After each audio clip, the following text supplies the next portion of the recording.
Cordial saludo. Mi nombre es Juan Carlos González Muñoz. En el curso de Sistema de Producción Apícola, fase 3, componente técnico para el manejo racional de la colmena. Tema: cría de reinas y polinización. Cría de reinas. Adecuación del cuadro portacúpulas. Este proceso se inicia vaciando cera derretida sobre los listones de madera que están dispuestos en el cuadro portacúpulas. Posteriormente se colocan las copaceldas dejando un espacio de más o menos 2 a 2.5 centímetros entre las copas. Debe ponerse de 15 a 18 copas por cada listón y debe instalarse de 2 a 3 listones por cada cuadro por colmena.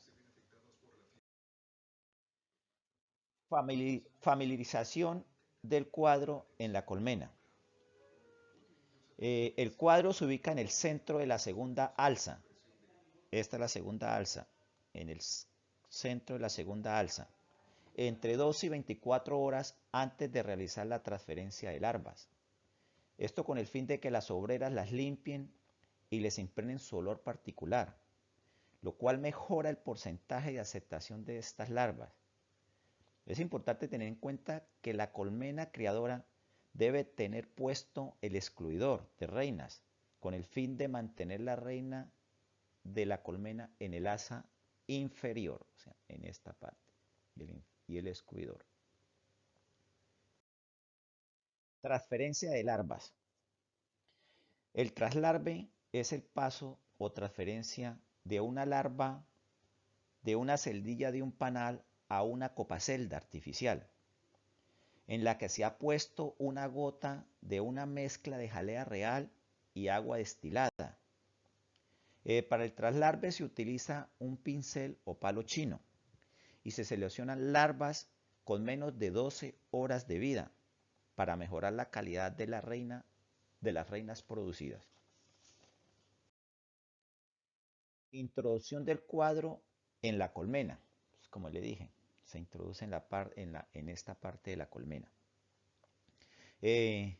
Después se ubica el marco con las larvas trasplantadas en las copas al interior de la colmena.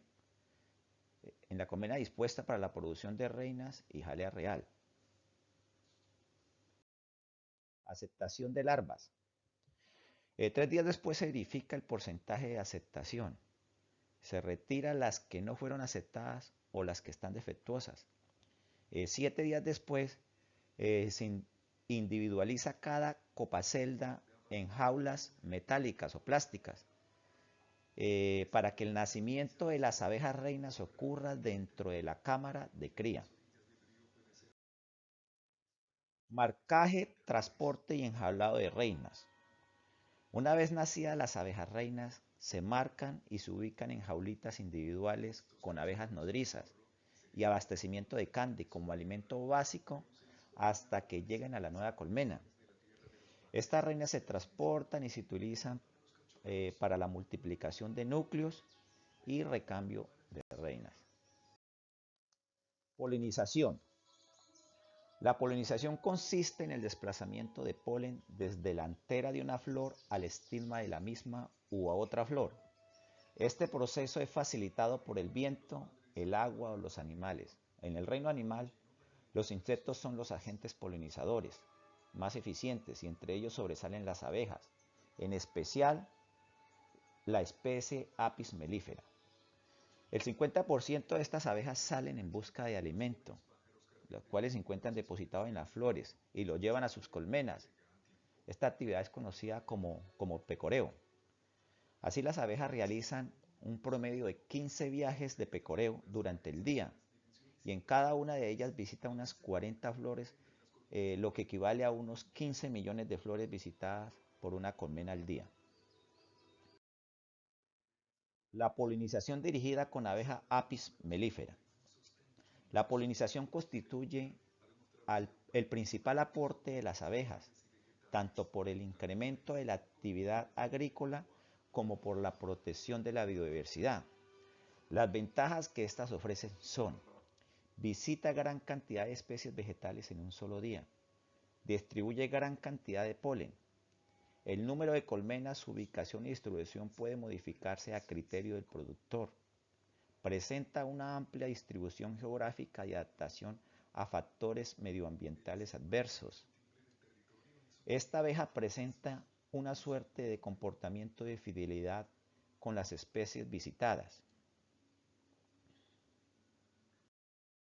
Manejo de colmenas para polinizar cultivos. Para brindar un buen servicio de polinización es necesario definir las condiciones en las cuales se va a instalar las colmenas y garantizar la seguridad de los trabajadores del cultivo. Los requisitos para brindar un buen servicio son tamaño y desarrollo. Este factor depende del vigor y la edad de la reina, la sanidad de la colmena y las prácticas de manejo y alimentación que se llevan a cabo, las cuales deben garantizar el funcionamiento del apiario. Números de colmenas por hectáreas. Los requerimientos de polinización del cultivo dependen de la duración de la floración, el tamaño del cultivo, la densidad de las flores, la receptividad de las flores y lo atractivo que resulten para las abejas. Manejo de colmenas en polinización. Llegada de las colonias al cultivo. Las colmenas deben ser instaladas en el cultivo en el momento del inicio de la floración. Hay cultivos pocos atractivos para las abejas como son los perales. En este caso es mejor llevar las colmenas cuando se obtenga del 20 al 30% de la floración, evitando así la competencia de los alimentos por alimento. En cultivos atractivos para las abejas se requiere un 5% de floración. Cuando hay competencia por otros cultivos cercanos, se recomienda colocar la mitad de las colmenas cuando haya un 10% de floración y el resto en plena floración. Inducción de las abejas. El proceso de polinización en las plantas depende del tipo de cultivo que se desea polinizar, ¿sí? En caso de los almendros y ciruelos, las colmenas se deben estimular 45 días antes de la floración con alimentación suplementaria. Esto estimula la postura de la reina y la formación de una población fuerte durante la floración. Existen varias formas de inducir a las abejas al cultivo, entre las cuales tenemos la alimentación de la abeja, los dispensadores del polen, el uso de floreros o el esmogueado. Ubicación de las abejas en el cultivo. En los cultivos de frutas que presentan abundante oferta floral, las abejas hacen un recorrido dentro de un radio de 150 a 200 metros de la colmena. Por ello, y para optimizar la homogenización del efecto polinizador, se recomienda colocar las colmenas más o menos a unos 250 metros de distancia, en grupos de 3 a 5 unidades. Las barreras naturales y artificiales protegen a las colmenas de los vientos fuertes. También es importante que las colmenas se ubiquen en un sitio soleado, en lo posible limpio de maleza y sobre bases metálicas o de maderas a más o menos 30 centímetros del suelo. Esto con el fin de protegerlas de la humedad y los depredadores. Estas son las referencias que utilicé para la realización del trabajo.